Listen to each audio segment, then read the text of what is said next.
y que será de mucho provecho en el desempeño de sus labores. Nos complace mucho que atiendan el llamado y poder compartir con industrias de la región centroamericana, aprovechando el apoyo y con la continua formación que el ingeniero Camilo Calós, director de ventas para STC Steyer de América Latina, promueve con todos sus socios comerciales. En la región y con el apoyo de Taller Eléctrico Marín en Costa Rica, Componentes Industriales en Guatemala y para El Salvador Elementos Industriales, STC Steyer reafirma su compromiso por suministrar productos de calidad y dar valor agregado con eventos como el que ahora nos reúne.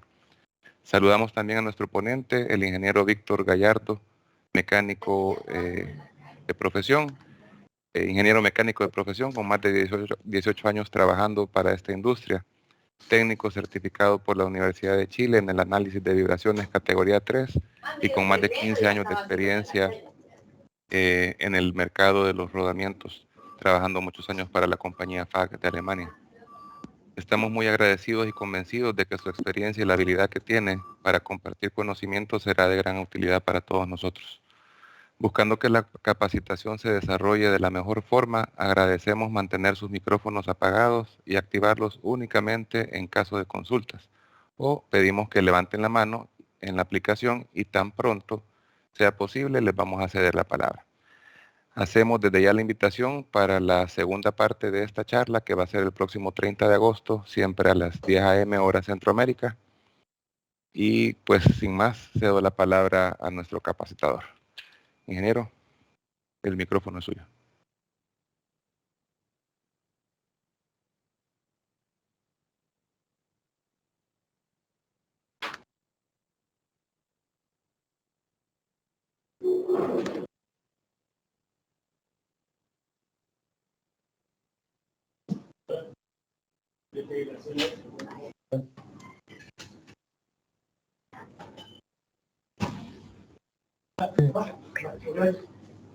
Al final del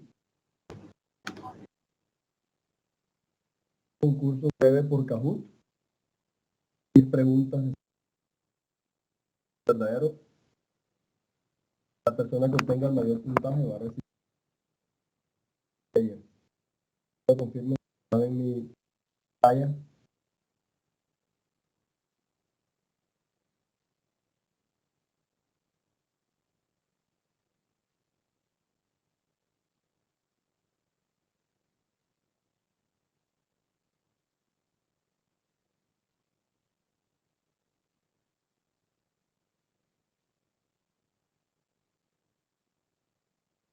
Por si se ve la pantalla. Sí, sí se mira. El sonido sí se está escuchando entrecortado, pero la pantalla sí ya se mira.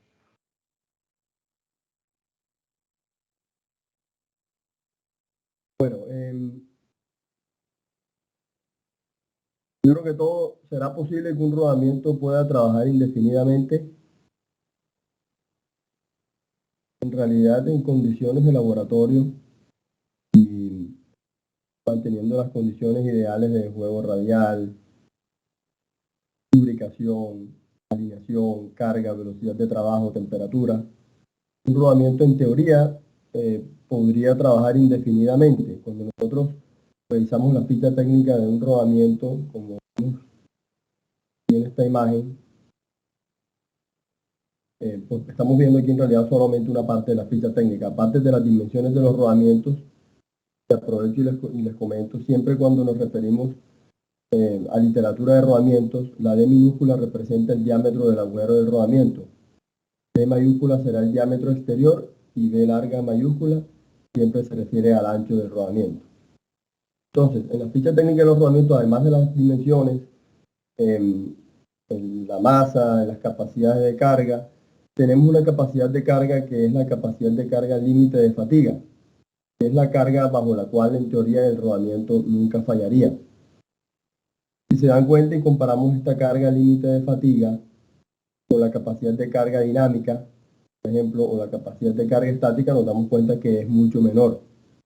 Y esta carga es la capacidad de carga bajo la cual el rodamiento nunca fallaría, es decir, es la carga bajo la cual se genera un esfuerzo que no supera el esfuerzo de fatiga del material.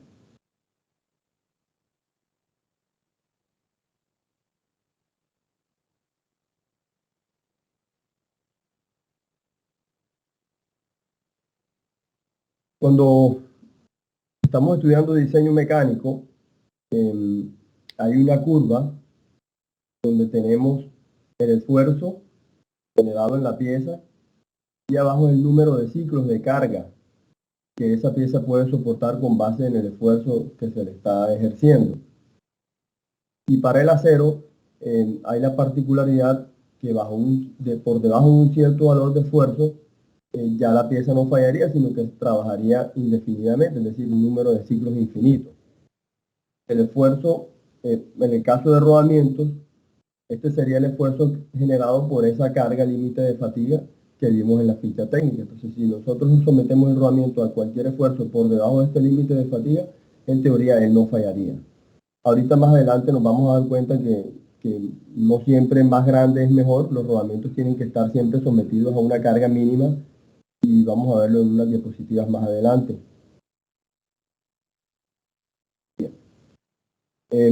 Con esta diapositiva les quiero mostrar varias cosas muy importantes acerca del trabajo del rodamiento como tal. Lo primero que quiero que observen es que normalmente cuando un rodamiento está sometido a una carga radial y esa carga tiene una dirección constante, es decir, no cambia de dirección como tenemos aquí en el ejemplo, la zona de carga del rodamiento no va a ser toda la circunferencia, sino que en la gran mayoría de los casos es un arco de circunferencia que está aquí representado por esta sombra azul, y ese arco de circunferencia está entre 80 y 150 grados. Por lo tanto, todos los elementos rodantes que estén fuera de esta zona de carga, digamos, en este caso las esferas o las bolas que están por fuera, ellas están flotando. Vamos a ver aquí el video. Ellas flotan, no tienen tracción ahí. Cuando salen de la zona de carga se quedan sin tracción. Aquí el video muestra que ellas se detienen, pero en realidad ellas los elementos rodantes siguen girando dentro del bolsillo de la jaula o canastilla. Y cuando vuelve a entrar el elemento rodante a la zona de carga que agarra tracción, él acelera nuevamente para tener la velocidad de giro que necesita por geometría en esta zona, ya cuando está en contacto con la pista interna y pista externa. Ahora, el espacio que nosotros vemos entre el elemento rodante y las pistas de rodaduras es lo que se le llama el juego radial. Y ese juego radial es muy importante que se seleccione correctamente. La selección del juego radial en realidad depende en gran mayoría por el ajuste que necesita el rodamiento tanto en el eje como en el alojamiento. Y esos ajustes van a depender de las condiciones de operación del rodamiento, es decir, del tipo de carga, la magnitud de la carga, el tipo de rodamiento, si es de bolas o de rodillos, y el tamaño del rodamiento. Con base en esos 4 factores uno puede determinar qué tipo de ajuste es el que necesita el rodamiento tanto en el eje como en el alojamiento. Entonces, si nosotros aquí, pues viendo la imagen, podemos identificar que ahora mismo en la zona de carga hay más o menos 4 o 5 elementos rodantes. Estaría 1, 2, 3, 4, 5. Estos son los elementos rodantes que están soportando la carga en este momento en el rodamiento, y todos los que están por fuera, ellos están flotando. Entonces tenemos la carga soportada por 5 elementos rodantes. Si nosotros aumentamos el juego real del rodamiento, ya sea por un desgaste, algo que no es común, pero es posible que suceda, o porque seleccionamos el juego real incorrecto, de pronto más del que necesitaba, lo que sucede es que esta zona de carga va a disminuir, ya no van a ser, por poner un ejemplo, si eran 80 grados, ya no van a ser 80, sino que van a ser menos, van a ser 70, 60, y cuando se disminuye la zona de carga, el número de elementos rodantes que la está soportando, pues también va a disminuir, y si yo tengo la misma carga soportada en menos elementos rodantes, el esfuerzo va a ser superior, y por ende el rodamiento me va a fallar más rápido. Ya vimos cómo era la curva del esfuerzo contra la vida útil.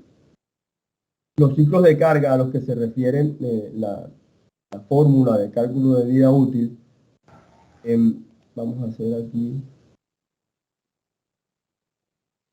vamos a concentrarnos en esta parte de la pista de rodadura de este rodamiento, en la pista exterior. Entonces,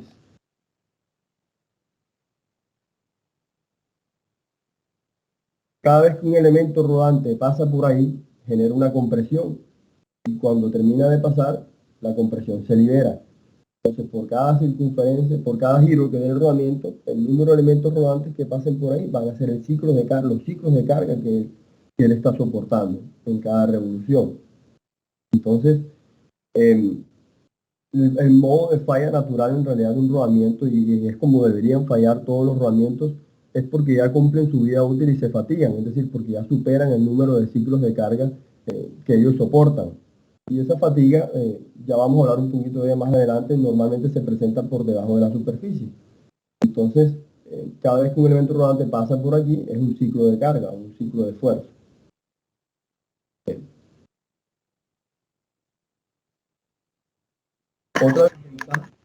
Otra desventaja cuando tenemos un huevo radial muy grande o más grande de lo que se requiere, y cuando me refiero a esto del huevo radial, hago referencia al huevo radial del rodamiento ya montado, ya trabajando, porque una cosa es el huevo radial del rodamiento antes de montarlo y otra cuando se monta. Normalmente el huevo radial se disminuye durante el montaje porque el eje es más grande que el agujero del rodamiento, o en algunos casos el alojamiento es más pequeño que la pista exterior del rodamiento. Eso se necesita que sea así para que haya una interferencia y haya un agarre firme del rodamiento en el eje o en el alojamiento. Bien, entonces si nosotros tenemos una zona de carga muy estrecha, la velocidad de giro del elemento rodante va disminuyendo hasta cuando ya llega aquí y va a entrar a la zona de carga. Si la diferencia entre la velocidad de giro a la salida de la zona de carga y a la entrada es muy alta, entonces se va a generar aquí un deslizamiento. Ya el elemento rodante tiende a patinar o a deslizarse aquí en la entrada a la zona de carga. Eso normalmente pasa con los rodamientos de rodillos, no es tan común en rodamientos de bolas.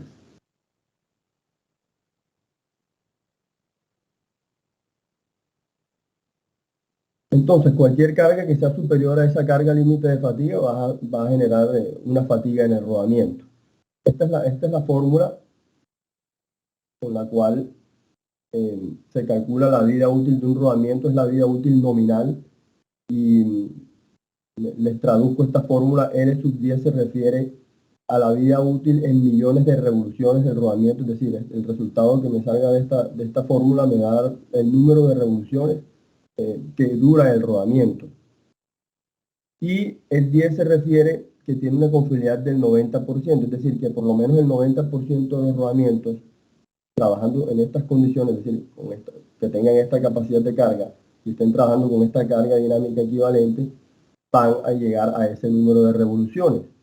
Hay un factor de corrección que se puede colocar aquí antes de la fórmula para pasarlo a horas de trabajo, y es multiplicando por 16.666 y dividiendo entre la velocidad de trabajo del rodamiento dada en revoluciones por minuto. Entonces, con ese factor, nosotros pasamos esto de millones de ciclos, que no es práctico muchas veces manejarlo en esas unidades, lo pasamos a horas. Y entonces C es la capacidad de carga del rodamiento. Eso lo encontramos en los catálogos, ya vimos en las fichas técnicas que nos dan capacidad de carga estática, capacidad de carga dinámica y la capacidad de carga límite de fatiga. Y P es la carga dinámica equivalente que está trabajando en el rodamiento.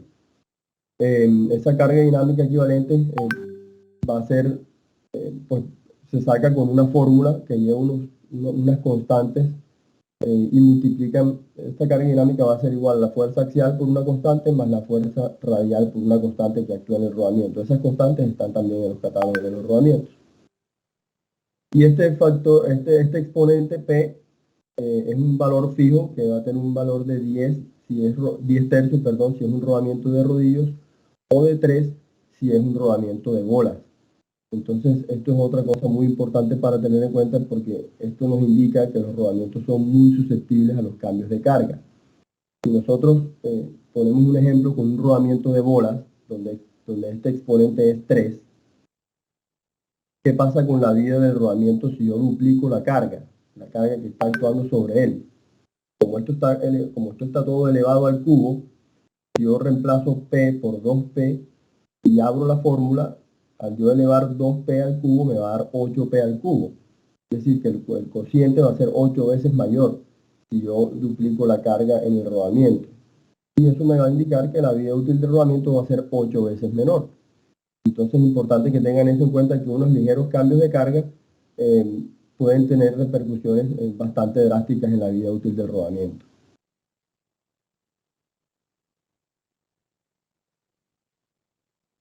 Bien, vamos a identificar ahora cuáles son las marcas de trabajo normales y vamos a ver también qué marcas de trabajo son anormales en un rodamiento. Y las marcas de trabajo van a depender básicamente del tipo de carga, si es radial, si es axial, si es combinada, van a depender del aro que está girando, si es el aro interno del rodamiento, si es el aro externo, o ya en otras condiciones anormales que vamos a ver en las siguientes diapositivas. Entonces, el primer ejemplo que tenemos aquí es una carga de dirección constante. La pista interior está girando. Estas flechas de aquí me representan lo que sería la zona de carga. Entonces, ¿qué marcas de trabajo voy a ver yo en un rodamiento que está trabajando en estas condiciones? En la pista interior, lo que yo voy a ver es una marca de trabajo centrada. Si nosotros tenemos solamente carga radial y no hay carga axial, esa marca de trabajo va a ser completamente centrada en la pista de rodadura del rodamiento. El ancho de la marca de trabajo va a ser constante, ¿okay? Y va a ser en toda la circunferencia. En la pista exterior nosotros deberíamos ver solamente la marca de trabajo en la zona de carga. Y esa marca de trabajo va a ser más ancha acá abajo en la parte hacia donde está dirigida la carga como tal y se va a ir desvaneciendo a medida que nos alejamos de ese punto hasta cuando ya desaparece esa marca de trabajo. Y si nosotros miramos la superficie de rodadura del rodamiento fuera de la zona de carga, vamos a ver que está prácticamente nueva. Entonces aquí nosotros podemos decir que la pista interior está trabajando con una carga circunferencial, porque está trabajando sobre toda la circunferencia de la pista, y en la pista exterior tenemos carga puntual, es decir, está trabajando solo en una parte de la pista. Digamos que se llama puntual porque sería en un solo punto, pero obviamente por deformación elástica, esto se convierte en una zona de carga. Bueno, aquí tenemos la pista exterior girando, la dirección de la carga permanece constante. Entonces, en este caso, la pista interior va a tener, como la pista interior está fija, está trabajando con carga puntual. Solamente en esta parte, donde están estas flechitas indicándome la zona de carga, es donde va a haber el desgaste o la marca de trabajo. ¿Y cómo va a ser esa marca? Pues va a ser más ancha en la parte hacia donde está dirigida la carga y se va a ir desvaneciendo, se va a ir volviendo más angosta hasta cuando ya desaparece, cuando sale de la zona de carga. Y en la pista exterior la marca de trabajo va a ser de ancho uniforme en toda la circunferencia y va a estar centrada porque solo tenemos carga radial. Entonces, esto es normal, estas son marcas normales de trabajo para un rodamiento que está funcionando en estas condiciones.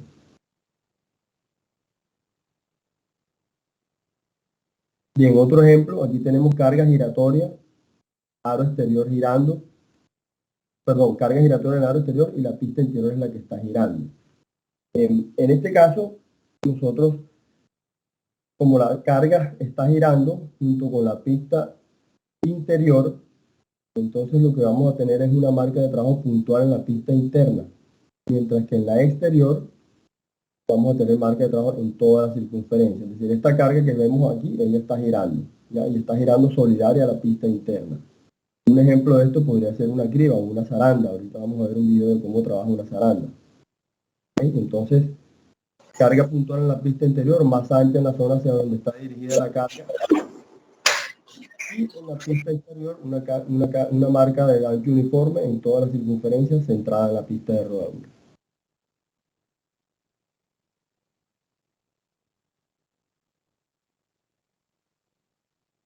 Bien, entonces vamos.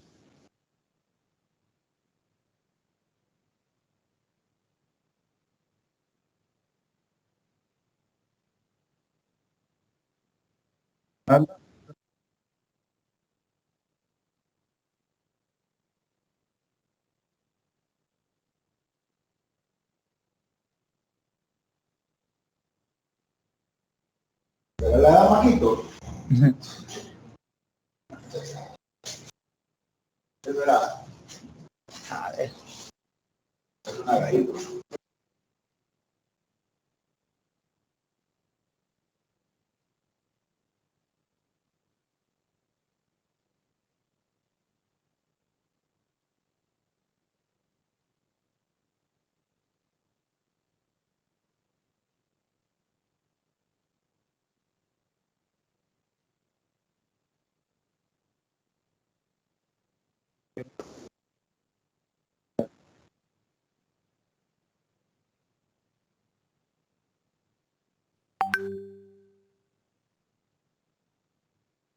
Otro ejemplo de marcas normales de trabajo, aquí ya estamos hablando de carga axial. Cuando yo le aplico solamente carga axial a un rodamiento, ya las marcas de trabajo no van a estar centradas, sino que van a estar corridas hacia un lado y van a estar corridas hacia lados opuestos en pista interna y pista externa. Y la marca va a ser de ancho uniforme en toda la circunferencia de ambas pistas, si la carga es solamente axial. Ahora, si tengo cargas combinadas, pista interior girando, la carga ya no va a estar centrada porque tengo la marca de trabajo ya no va a estar centrada porque tengo una carga axial, es decir, la marca va a estar corrida hacia un lado.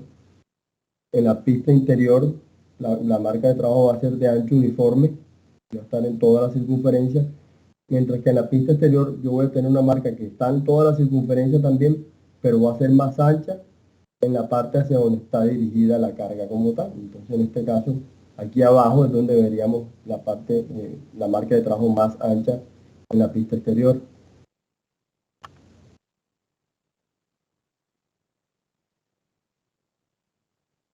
Ahora, solamente carga radial, pero tenemos un desbalanceo. La pista interior está girando, la exterior se está deslizando.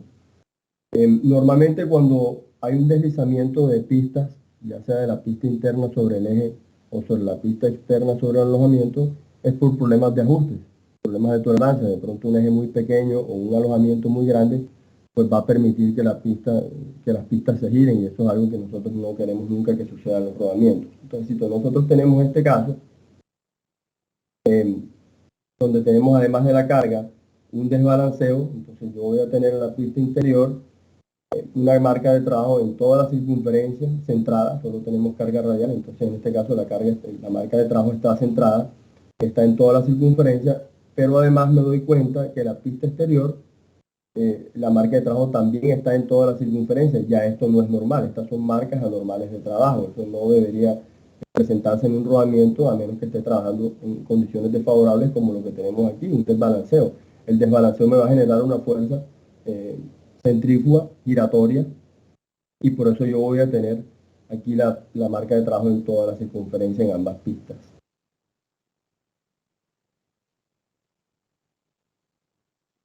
Cuando tenemos precarga, ¿qué es precarga? La precarga es cuando un rodamiento ya no tiene juego radial, sino que queda apretado, ya perdió su juego radial durante el montaje.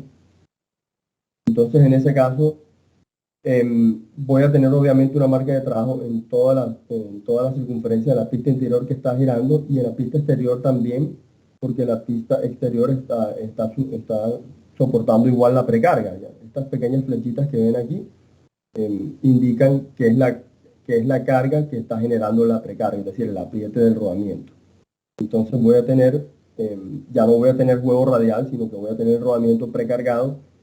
Por lo tanto, la pista exterior también se va a ver una marca de trabajo en toda la circunferencia, pero va a ser más ancha en la zona hacia donde está, en la zona de carga, ¿ya? En el punto donde está dirigida la carga.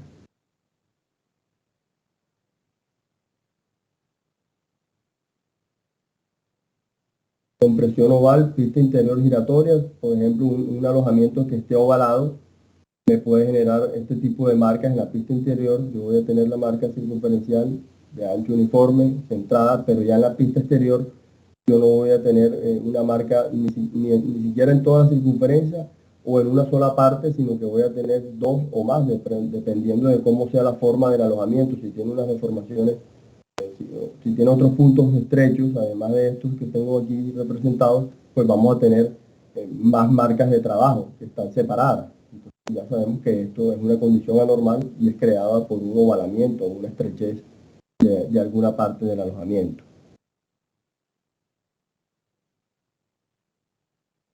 Marco Vinicio tenía alguna pregunta. Veo que levantó su mano. Sí, escucho.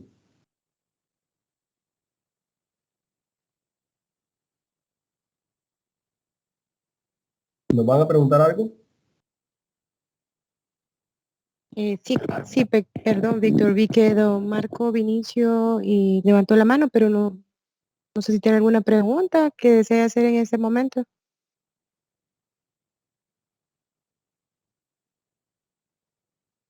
Bien. Bueno, si no, continuamos. Listo. Ahora, cuando tenemos un desalineamiento de la pista interior y la pista interior está girando, vamos a ver una marca de trabajo en dos secciones diametralmente opuestas, como vemos aquí. Ya no va a ser una marca que está alineada o paralela a la pista de rodadura, sino que va a estar en diagonal. Y en la pista exterior vamos a ver una marca de trabajo más ancha en la dirección de carga y va desvaneciéndose o haciendo un poco más estrecha cuando va saliéndose de la zona de carga. Bien. Entonces, eso eran las marcas de trabajo. Importante que tengamos en cuenta cuando nosotros vamos a hacer un análisis de avería, lo primero que nosotros hacemos es analizar cómo son las marcas de trabajo y preguntar al cliente. O sea, ustedes tienen que tener conocimiento de qué tipo de carga está actuando sobre el rodamiento, si es radial solamente, si es axial, si es carga combinada, y con base en eso se va a poder definir si las marcas de trabajo son normales o no. Ese sería el primer paso. Y ya después, el segundo paso es entrar a definir cuál es el modo de falla de acuerdo a la norma ISO 15243 del 2017. Es una norma pues, relativamente nueva. Para el tiempo que toman estas actualizaciones, diría yo que es más bien bastante nueva. Y vamos entonces a arrancar con la norma, que es la que categoriza toda pues, la mayoría de las fallas de rodamiento.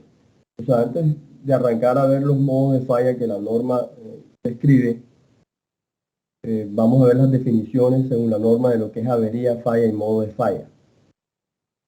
Entonces, fíjense, la avería es cualquier deterioro visible en las superficies de operación o estructura del rodamiento. Y miren qué interesante, no necesariamente es una falla. Porque para la norma ISO, la falla es cualquier condición que cause que el rodamiento ya no pueda desempeñar su función de diseño. Yo puedo tener una avería, por ejemplo, en un rodamiento, y no ser una falla, pero esa misma avería en ese mismo rodamiento en otra aplicación podría ser ya una falla. Me explico. Si yo tengo un desgaste, ya sea por abrasión o contaminación, en la pista de rodadura de un rodamiento, está trabajando en un equipo de precisión, sea una máquina herramienta, sea equipo de impresión láser o equipos quirúrgicos, equipos de precisión como tal, equipos de medición, ese desgaste ya sería una falla porque ya impide que el equipo pueda hacer su función correctamente. Cuando yo tengo un desgaste, un juego radial interno en el rodamiento, por poner ejemplo, si es en una máquina herramienta, ese juego radial se va a transmitir hasta la pieza que estamos maquinando, entonces ya no va a poder hacerlo de forma correcta. Pero si yo tengo ese mismo desgaste en un rodamiento que está trabajando por ejemplo, soportando el rotor de un ventilador, esas pequeñas micras de desgaste no van a hacer gran diferencia en el trabajo del ventilador y podría no ser una falla en ese caso. Es decir, tenemos la misma condición en los dos rodamientos, pero como sus aplicaciones son diferentes, en una se consideraría que es falla, mientras que en la otra no. ¿Ya? Entonces sigamos leyendo lo que dice la norma. Incluye la degradación de propiedades de rotación importantes y advertencia de una falla total inminente. Claro, si la condición permanece, pues eventualmente será de tal gravedad que ya el rodamiento no podrá trabajar correctamente en ninguna aplicación. La extensión del daño requerida para causar una declaración de falla operacional va a depender de la aplicación, lo que acabamos de describir.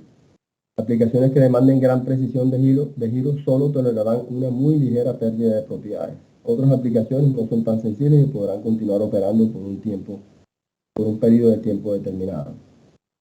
Y modo de falla, la ISO lo describe como la manera en la cual el rodamiento falla. Entonces, vamos a ver aquí, bueno, después de esta diapositiva, cuáles son los modos de falla. Entonces, aquí tenemos un ejemplo, el modo de falla, desgaste abrasivo. Vemos aquí el desgaste de los alveolos o de los bolsillos de las aulas. Seguramente aquí había contaminación y entonces esa fricción entre las bolas y los bolsillos de las aulas, combinados con el contaminante abrasivo, pues va a hacer que haya un desgaste como el que vemos aquí. Entonces el modo de falla es desgaste abrasivo, que es el modo de falla por norma ISO. Y el mecanismo de falla, ya en este caso, sería una lubricación inadecuada o una contaminación. Si es posible que no haya sido contaminación, sino simplemente una lubricación inadecuada. Por ejemplo, un lubricante que no tenga la viscosidad suficiente para mantener una película lubricante estable. Si la viscosidad es muy baja, pues se va a generar el contacto entre las piezas metálicas. Recuerden que la función del lubricante, la principal función del lubricante es mantener separadas las piezas metálicas, la superficie de contacto. Es decir, que siempre hay una película lubricante separando las piezas en el rodamiento, que no haya contacto ni entre elementos rodantes y pista de rodadura, ni entre los elementos rodantes y las jaulas.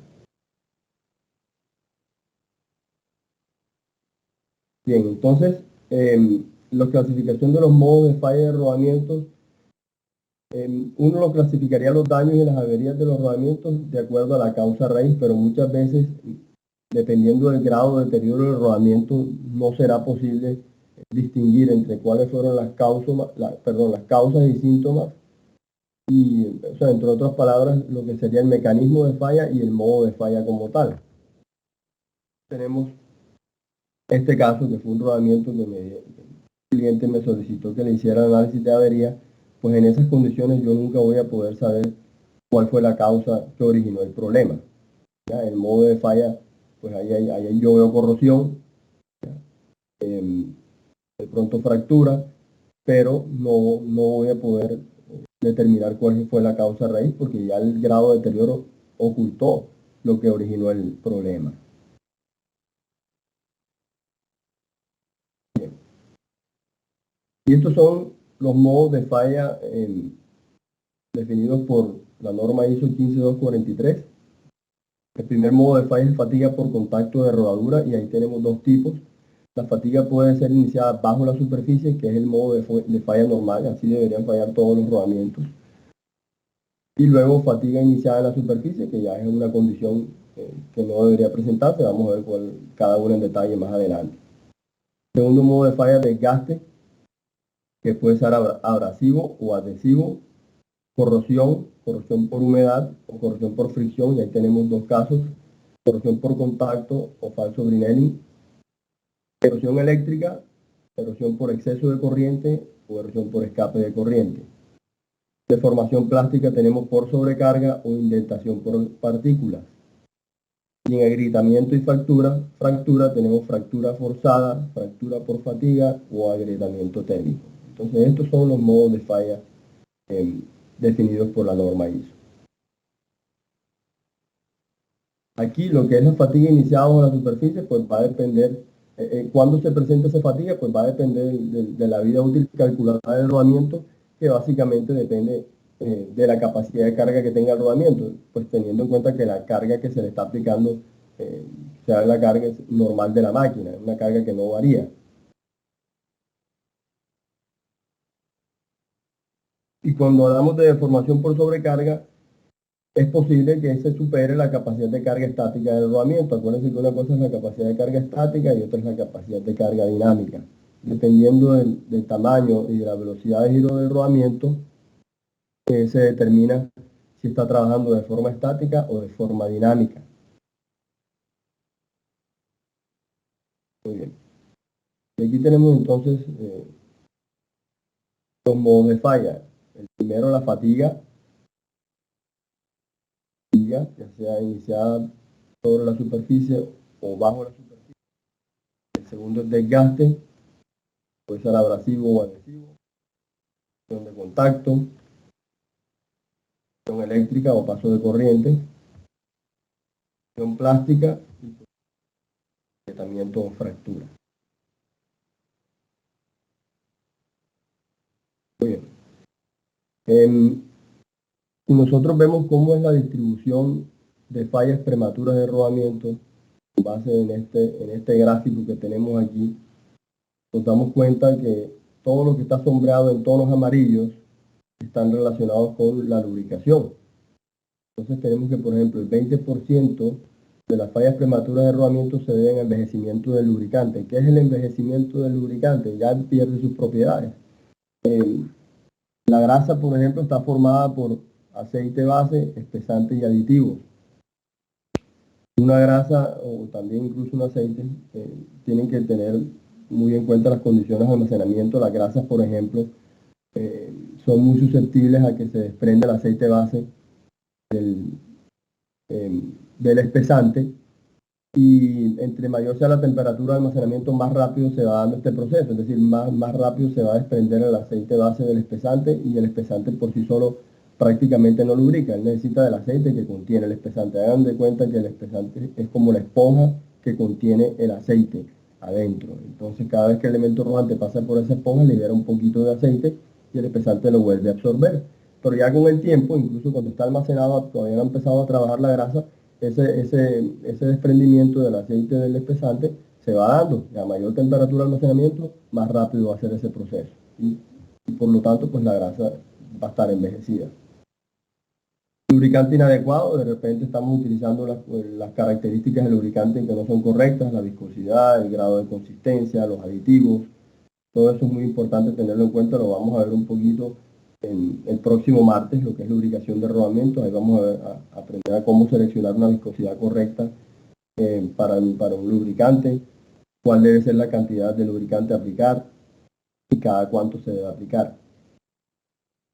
15% de las fallas prematuras es por falta de lubricante, es decir, lubricante insuficiente, y hay casos donde también el exceso de lubricante puede ser perjudicial para el rodamiento. También lo conversaremos la semana que viene. 20% contaminación con partículas sólidas, 5% contaminación con partículas líquidas, es decir, 25% de las averías prematuras de rodamiento están ligadas a contaminación de lubricante. Entonces, fíjense, si nosotros sumamos todo esto, 20, 40, 55, 65, 70%, ¿ya? 80, perdón, 20, 40, 60, 75 y 80% de las fallas prematuras están ligadas a lubricación. Entonces, esa es yo diría que por ahí tendríamos que nosotros arrancar a crear conciencia de lo delicado que es un rodamiento. Entonces, la limpieza del lubricante es primordial desde el almacenamiento mismo, las herramientas que nosotros manipulamos para hacer la lubricación, el sellado o la obturación del rodamiento también son factores muy importantes. Pues yo siempre he recomendado, mientras el rodamiento está disponible en versión sellada y las condiciones de operación lo permitan, esa es la mejor opción, porque no vamos a tener problemas de contaminación. Ya nos libramos muchos de estos dolores de cabeza, no vamos a tener falta de lubricante, no vamos a tener el lubricante inadecuado. Pues el lubricante no está envejecido siempre y cuando el rodamiento no haya durado mucho tiempo almacenado. Aprovecho y les adelanto un poquito, pues los rodamientos obturados, su tiempo de almacenamiento no se recomienda que sea mayor a 3 años, porque después de 3 años ya la grasa ha perdido ciertas propiedades, ya se ha envejecido de tal forma que no va a tener las mismas condiciones de lubricación. Entonces aquí hay otros modos de falla prematuro, 5% por problemas de montaje, utilizamos las herramientas inadecuadas, el procedimiento inadecuado. Daños consecuenciales, es decir, se dañó por causa de otro daño en la máquina. Elección inapropiada del rodamiento, ¿ya? De pronto del tamaño del rodamiento, del tipo de rodamiento, de la disposición del rodamiento, si es disposición fijo libre, si es flotante, si es ajustado, y menos del 1% de las fallas prematuras se deben a defectos del material o fabricación.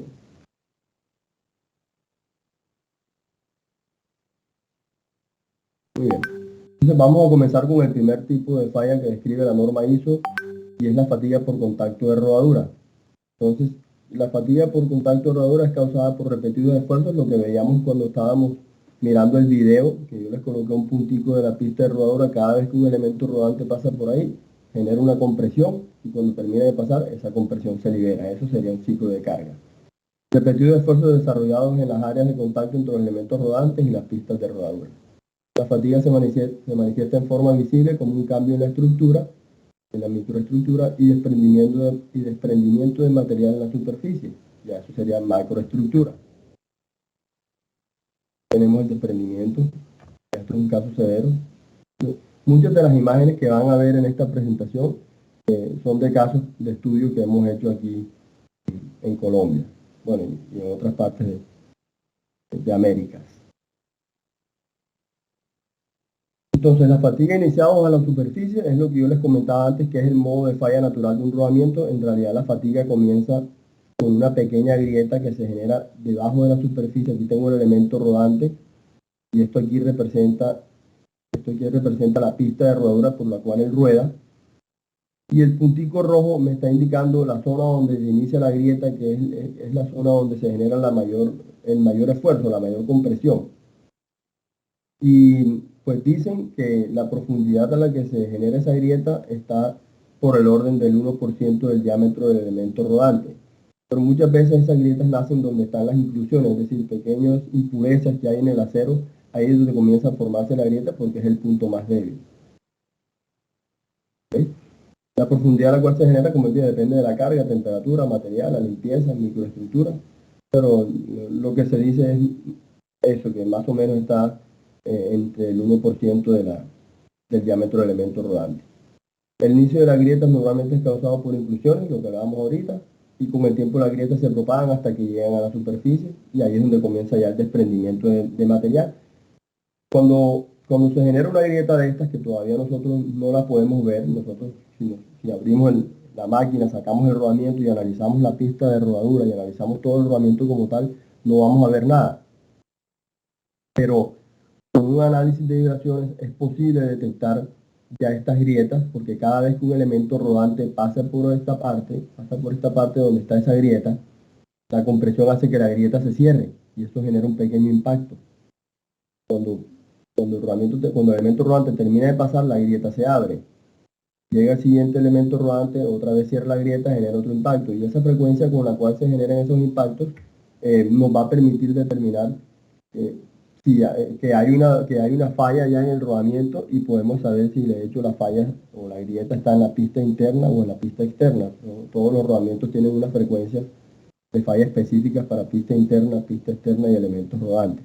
Entonces, para que lo tengan en cuenta también, hay casos en los que los analistas de vibraciones se apresuran y ya determinan que hay una falla, pero acuérdense que la falla no necesariamente, perdón, que hay una avería, pero la avería va a depender, la falla va a depender de si eso me está afectando el rodamiento o no.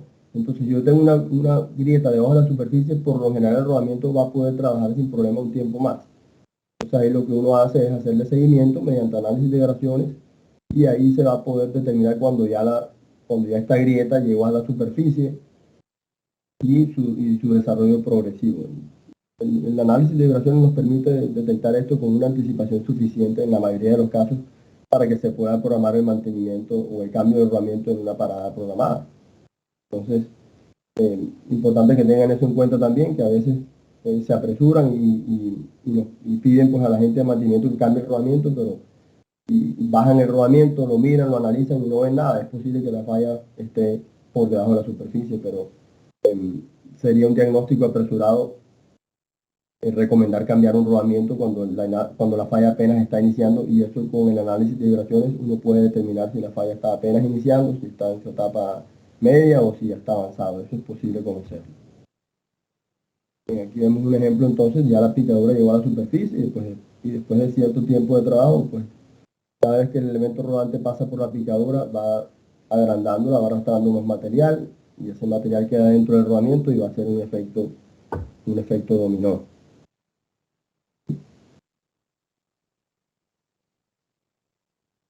Es como cuando tenemos un hueco en la carretera y un bache, el carro pasa por ahí y ese bache va desprendiendo un poquito de material y viene otro carro y desprende otro poquito y va creciendo y creciendo y creciendo. Lo mismo sucede acá con las fallas de los rodamientos. En esta imagen vemos la fatiga iniciados a la superficie, pero justo en el momento antes de que llegue a la superficie como tal. Aquí está ya a punto de desprenderse esta parte del material para que sea visto ya la fatiga como tal. Lo mismo aquí. Obviamente esto es hecho en laboratorio para poder detener el rodamiento justo en el momento en que ya va a llegar a la superficie la grieta. Fíjense aquí la escala. Aquí tenemos 1 milímetro, es decir, esta es una grieta de más o menos 1,5 milímetros. Y aquí pues más o menos también de ese tamaño, de pronto un poquito más, aquí tenemos medio milímetro.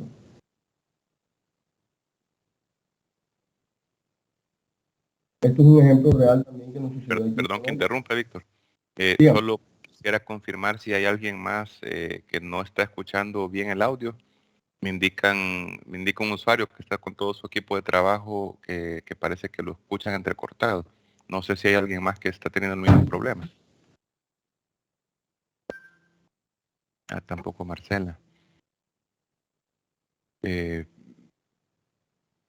Bueno, quizás por el tiempo, bueno, continuamos y no sé si se salen y se vuelven a entrar, tal vez hagamos esa prueba los que no lo escuchan bien, por favor, para ver si con eso se soluciona, porque yo sí lo he estado escuchando bien todo el tiempo. Se escucha con bajo volumen, dice Guillermo Martínez. Y si se escucha bien, bueno, sí, parece que es el volumen. Víctor, no sé si le puedes dar un poquito más de volumen al dispositivo, por favor. Me dicen si escuchan mejor acá, por favor. Sí. O a lo mejor sí ¿cómo se llama? Con audífono. Perdón que te interrumpí. Vale, voy a tratar de conectarme los audífonos, me da un minuto, por favor. Sí, claro.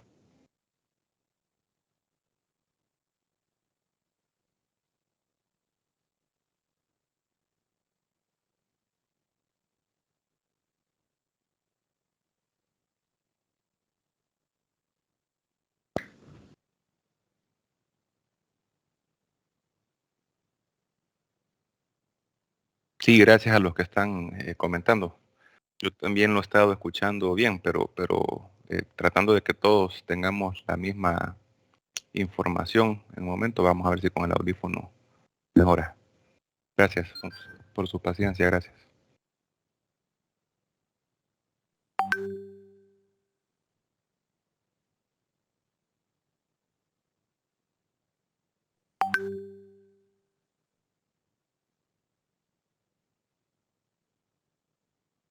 Aló. ¿Cómo me escuchan ahí? Yo escucho bien, Víctor.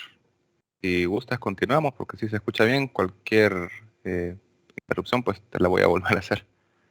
Perdón de nuevo y bueno, seguimos. Seguimos entonces. Bueno, entonces aquí falla el elemento rodante por una inclusión, se fractura completamente.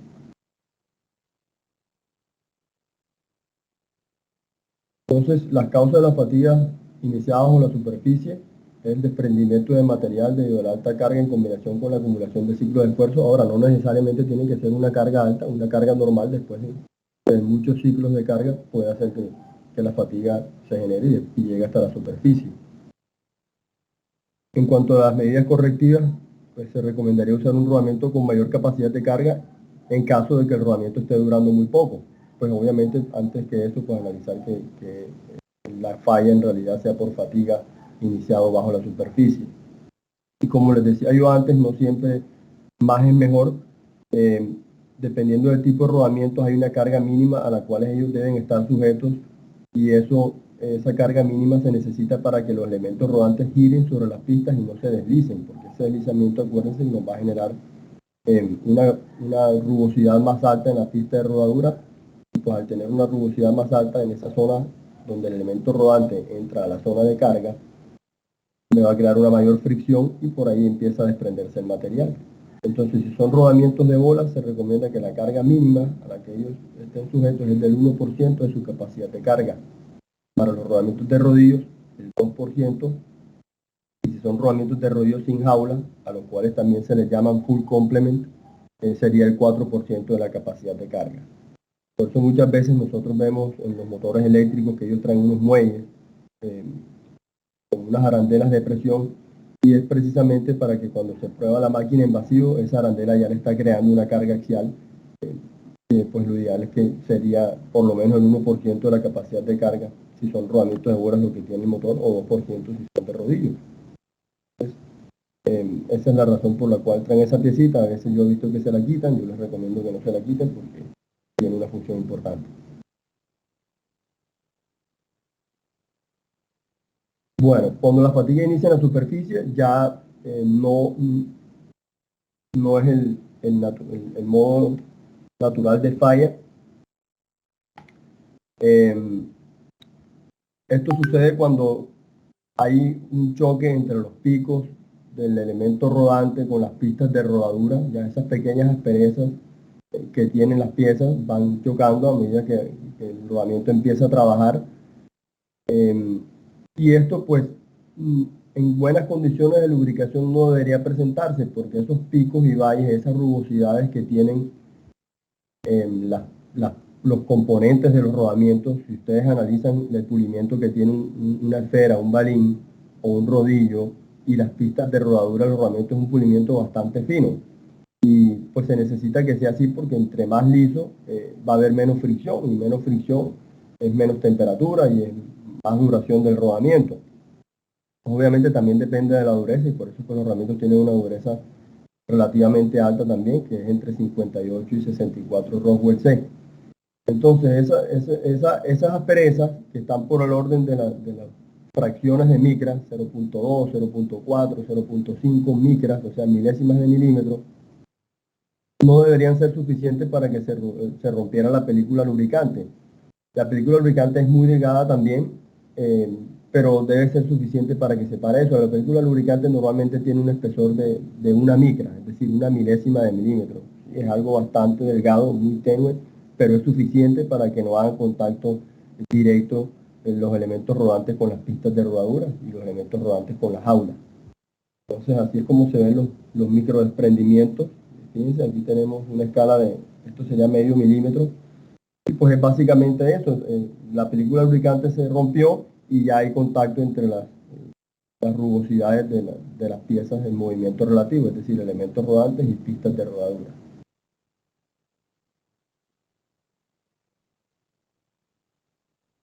Aquí tenemos micropitting. Normalmente esto pasa cuando tenemos una indentación o una partícula dura sobre la cual pasa el elemento rodante. Aquí tenemos un pitting avanzado.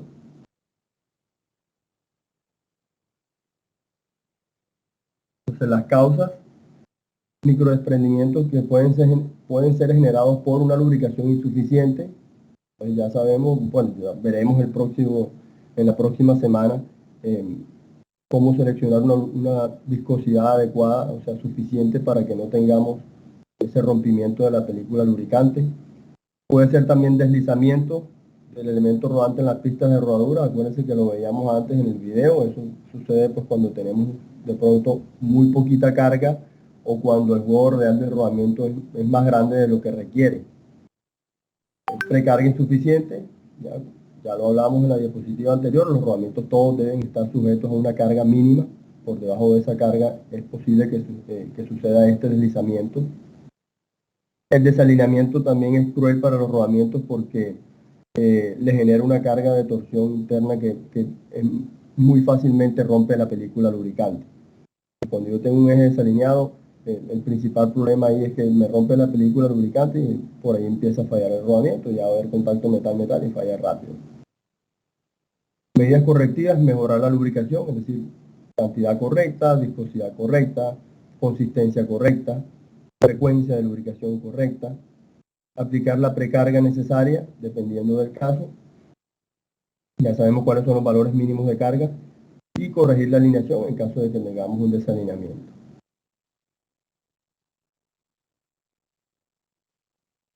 Bien. Otra causa de fatiga iniciada en la superficie puede ser la contaminación, ingreso de partículas extrañas, ingreso de agua, que es fatal para la lubricación cuando la combinamos con agua. Más adelante vamos a ver una diapositiva y vamos a ver el efecto del agua en el lubricante y en la vida del rodamiento como tal. Unas muy pequeñas cantidades de agua afectan considerablemente la lubricación de los rodamientos. La lubricación inadecuada, de pronto que no mantiene la película estable. Desalineamiento, medidas correctivas: mejorar el sellado y revisar las condiciones del lubricante.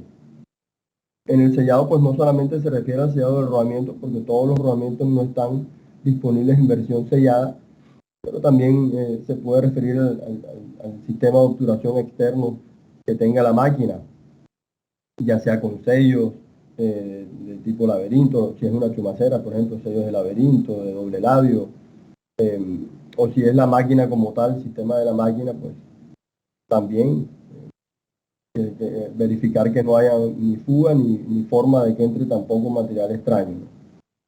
Revisar las condiciones del lubricante, ¿ya? Si tenemos el chance, pues dependiendo de la criticidad del equipo, a veces se hacen los análisis de aceite, que es un método de mantenimiento predictivo también bastante utilizado, muy útil. Podríamos utilizar ese método de mantenimiento para ver si esa es la causa en realidad que está generando que se me fatigue la superficie. Otra causa de fatiga inicial en la superficie puede ser que la película lubricante está muy delgada porque hay una carga muy alta. ¿Ya? Entre más alta es la carga, más difícil es que se mantenga la película lubricante, sobre todo si las velocidades de trabajo son bajas. Alta carga y baja velocidad es muy difícil mantener la película lubricante estable. Ahí se requeriría de viscosidades bastante altas, tal vez por encima de los 1000 centistocks, dependiendo de la aplicación. Baja velocidad como tal también es difícil para el rodamiento porque la película lubricante se genera a medida que el rodamiento aumenta su velocidad. Cuando él empieza a trabajar ya a su velocidad estable, si él trabaja a velocidad muy baja, es algo similar a lo que pasa cuando uno está esquiando. Si la lancha va muy despacio, pues uno se hunde. Si va más rápido, te alcanzas a mantener a flote. Entonces, más o menos eso es lo que pasa con la película lubricante. Cuando el elemento rodante, cuando el rodamiento está trabajando ya a velocidades altas, esa velocidad genera un efecto hidrodinámico que mantiene la película lubricante estable. Alta temperatura, la temperatura es el enemigo número uno de la viscosidad. A medida que la temperatura aumenta, la viscosidad va disminuyendo. Y si la viscosidad disminuye mucho, pues ya no va a ser capaz de mantener la separación de las piezas metálicas. Ya se rompe la película lubricante.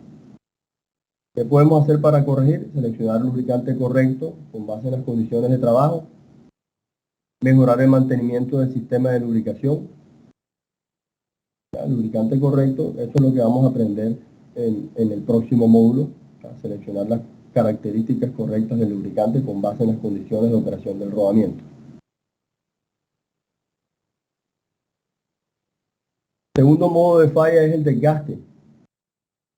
¿Qué nos dice la norma ISO 15243 que es el desgaste? Es la remoción progresiva de material de la superficie como resultado de la interacción de dos superficies en contacto, ya sea deslizante o de rodadura. Una cosa es contacto deslizante y otra es de rodadura. Contacto de rodadura sería, por ejemplo, de los elementos rodantes con las pistas. ¿Ya? Ellos están rodando sobre las pistas, no se están deslizando. ¿Ya? Deslizante sería, por ejemplo, el contacto que hay entre el bolsillo de la jaula y el elemento rodante. Eso sí es un contacto deslizante. ¿Ya? O, por ejemplo, entre el tope axial de un rodamiento de rodillo cilíndrico con el rodillo mismo. Eso podría ser un desgaste deslizante, un contacto deslizante. Este ejemplo de aquí, vemos la imagen. Y esto fue un desgaste severo generado por el contacto deslizante del rodillo con la jaula. Miren el diseño de esta jaula. Ahí obviamente había contaminante, ese contaminante entró entre el rodillo y la jaula y pues fue desgastándolo hasta llegar a este caso extremo.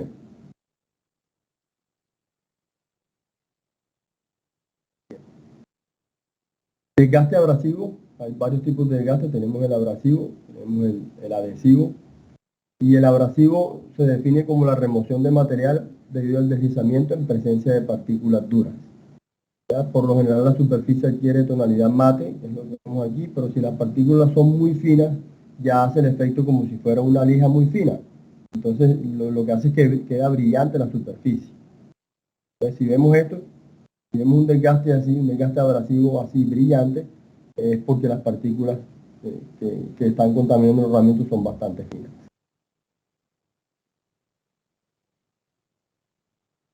Y entonces la causa del desgaste abrasivo, ingreso de contaminantes, medidas correctivas, mejorar el sistema de sellado, usar rodamiento sellado si es posible, aumentar la frecuencia de lubricación si es posible, pues obviamente en rodamientos que no son sellados, porque el rodamiento sellado pues ya no se lubrica.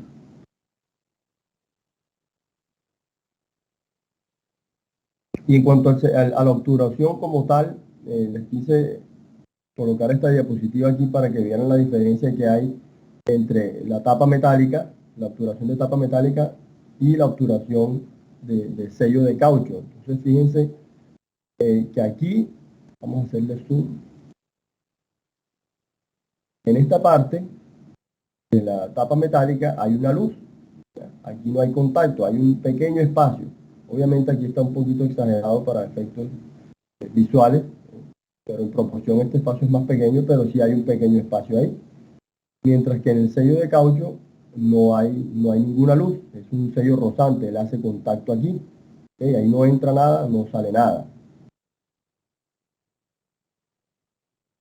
En cuanto a la eficacia de cada tipo de obturación con respecto a ciertas condiciones, vemos que para retener la grasa en el rodamiento, ambos pueden hacer el trabajo sin problema. Para el polvo y contaminación seca también no hay problema, porque acuérdense que les dije que este espacio aquí es muy pequeño, normalmente partículas de polvo no alcanzarían a pasar por ahí.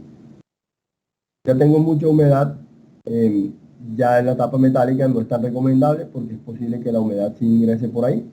¿Ya? El del caucho no tiene ese problema porque él hace contacto y ahí no hay como entrar en la humedad, es hermético. Chorros de agua ocasionales no clasifica en la tapa metálica porque el agua se mete por aquí, me contamina el lubricante y hasta ahí me llega el rodamiento. El de caucho no tiene problema. Cuando gira la pista exterior, entonces en ese caso no es recomendable los de tapa metálica porque la fuerza centrífuga va a hacer que la grasa se salga por aquí por la luz. Y cuando tenemos diferencias de presión entre un lado y el otro del rodamiento, tampoco es recomendable el rodamiento de tapa metálica porque si yo tengo más presión de este lado, esa presión de aire se mete por allí y va a presionar la grasa y me la va a sacar por el otro lado. Mientras que en el rodamiento con sello de caucho, eso no sucede porque la presión adentro se mantiene constante, porque aquí está cerrado completamente, está hermético. Muy bien.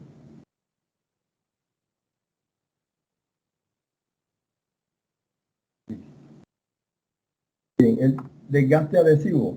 Ya el desgaste adhesivo ya no es como un efecto lija como el abrasivo, sino que aquí son las dos piezas, transferencia de material de una superficie con respecto a la otra.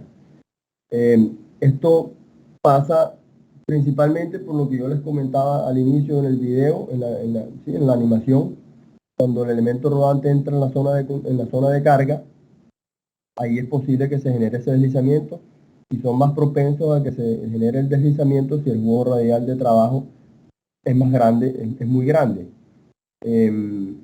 Obviamente las condiciones de lubricación pueden ayudar a mitigar eso un poco, pero en algunos casos, por muy bien que esté seleccionado el lubricante, es posible que no se pueda evitar eso, ese deslizamiento, si tengo pues un huevo radial inadecuado o una carga insuficiente en el rodamiento. Entonces esto es lo que sucede esto es algo similar a lo que sucede en un rodamiento internamente cuando el elemento rodante se desliza a la entrada de la zona de... Entonces, las ruedas del avión no estaban frenadas, simplemente no tenían tracción.